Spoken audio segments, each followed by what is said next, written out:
Good morning. Welcome to day 11 of the Red Letter Advent.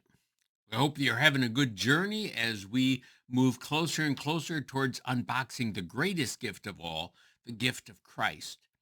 This week, though, we continue to unbox peace. This morning, I'm drinking a little hot chocolate left from the Arla Dazzle. That hits the spot. Well, I hope your day is blessed. I hope that you are experiencing some peace this week, finding new ways to think about peace, new ways to perhaps find peace for yourself. In our challenge yesterday, you were asked to try and think about how you could bring your stress level down a little bit by asking the question, is this wise about decisions you are making?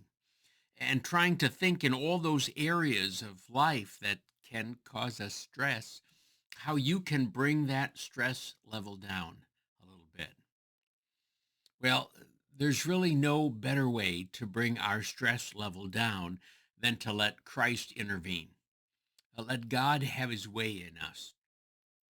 One of the privileges I have as a pastor is to be able to speak a word of benediction, a word of peace, a blessing over my congregation as we close worship each week. And I use those familiar words from the book of Numbers. The Lord bless you and keep you. The Lord make his face shine upon you and be gracious to you. The Lord turn his face toward you and give you peace. And I don't say those words lightly. I try and stretch them out. I try to look around the room and make eye contact with as many people in the sanctuary as I can during this time because it is a genuine prayer, a prayer written by God, a blessing that God gave to Aaron to bless the children of Israel with. And so we use it today to continue to bless Israel, the new church. And I hope that in that blessing, well, I hope my congregation feels peace. I hope that they walk away feeling like they have really been with God today, and he is looking upon them with favor and desires to give them peace. I mean, that is what worship is about. It's about bringing our concerns to God. It's about bringing our worship to a God who is so worthy of our worship. It's about listening to God, hearing him speak through his word, which brings peace, through his sacraments, which bring peace, through the preaching of his word, which brings peace, through the benediction, which brings peace. Yes, peace. It's what worship is often about. We even have a time of confession and absolution. Why? So that you can be at peace and understand the grace of God that's in your life.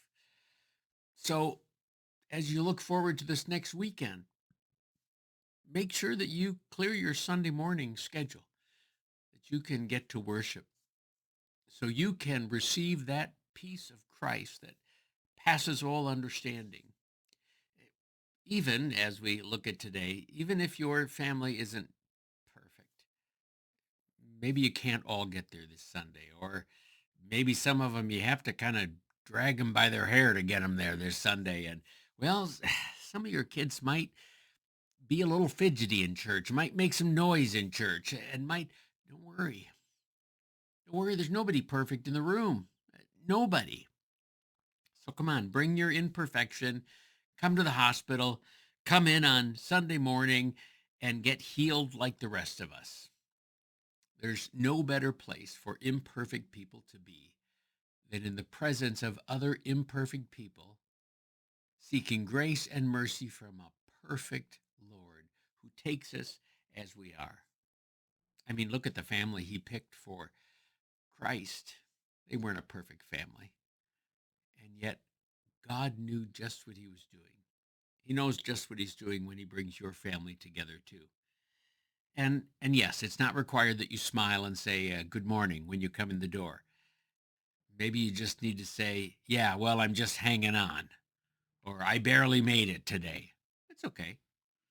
We're still glad to see you.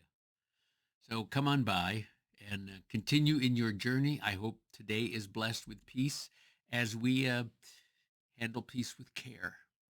We'll see you next time we turn this on. God willing, it will be day 12. Unless, of course, Jesus comes back first. Now, that would be quite the Advent celebration, wouldn't it?